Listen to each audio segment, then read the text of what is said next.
साथ व्याकरण वर्ण विचार।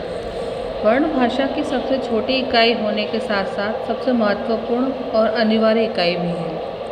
अपने भाव और विचारों को अभिव्यक्त करने के लिए हम भाषा का प्रयोग करते हैं। बोलते समय हमारे मुख से कुछ ध्वनियाँ निकलती हैं। इन्हीं ध्वनियों को लिखने के लिए कुछ चिन्ह निर्धारित किए गए हैं, जिन्हें हम वर्ण या अक्षर कहते हैं। यह भाषा की लघुत्तम इकाई है। इसके खंड अर्थात टुकड़े हम नहीं कर सकते। इन्हीं वर्णों के मेल से शब्द बनते हैं, शब्दों से वाक्य तथा वाक्यों से भाषा बनती है। जैसे राकेश पुस्तक पढ़ रहा है। राकेश में रा दिख रहा है। आपने र सुना तो र में अ हल्का सा आ रहा है, छुपा हुआ शब्द। क में एक ही मात्रा, के तो ए हो जाएगा। श राकेश। अब आप श बोलेंगे तो आपको हल्का सा अ सुनाई देगा। पुस्तक प ऊ में मात्रा ऊ, हल्का सा छुपा ऊ। स त अ हल्का सा छुपा हुआ शब्द आ रहा है। क पुस्तक, ऐसे छुपे हुए शब्द हैं। ध्यान से देखने पर ज्ञात होता है कि उपरोक्त ध्वनियों के और टुकड़े हम नहीं कर सकते। अतः यह स्पष्ट है कि वर्ण भाषा की सबसे छोटी इकाई है, जिसके हम खंड नहीं किए जा सकते। उन्हें अक्षर भी कहा जाता है।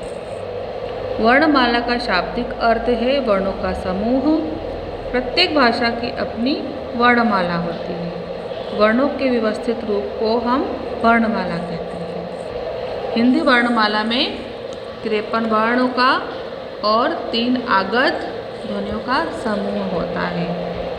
स्वर क्या होते हैं? अ, आ, इ, उ, ऋषिका, एनका, एड़िका, ओखलिका और रतिका। अनुस्वार अ ऊपर बिंदी, अनुनासिक अ ऊपर चंद्र बिंदु और विसर्ग अह। ये हो गया अयोग वाह। ठीक है बेटा। अब व्यंजन क ख ग घ ङ च छ ज झ ञ, ये सारे नीचे तक व्यंजन होते हैं। फिर अंतस्थ क्या होता है? य र ल व और संयुक्ताक्षर क्ष त्र य श्र। ठीक है। वर्ण के भेद। वर्ण के 2 भेद होते हैं। पहला होता है स्वर और दूसरा होता है व्यंजन।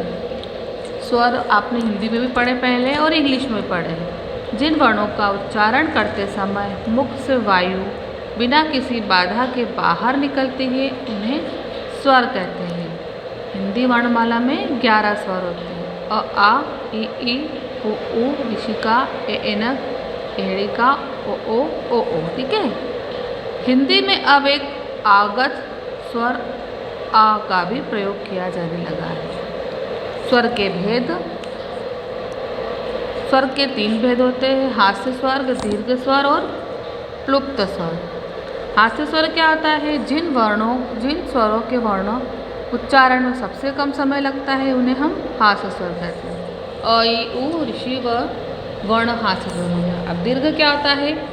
जिन स्वर वर्णों के उच्चारण में हास्य स्वर से दुगुना समय लगता है। जैसे आ ई बोल रहे हैं, कम समय लग रहा है। अब इनको बोलने में दुगना स्वर, जैसे आ, ई, उ, ए, ये हो गया दीर्घ स्वर, इसमें दुगना समय लगा।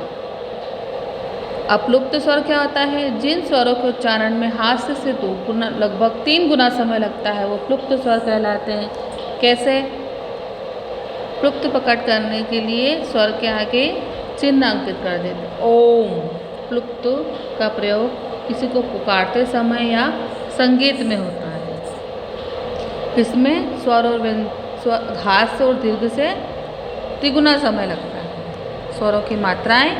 जब स्वरों को व्यंजन के साथ मिलाकर लिखा जाता है, तब उन्हें हम मात्राओं के प्रयोग रूप में करते हैं। स्वरों की मात्राएं इस प्रकार हैं,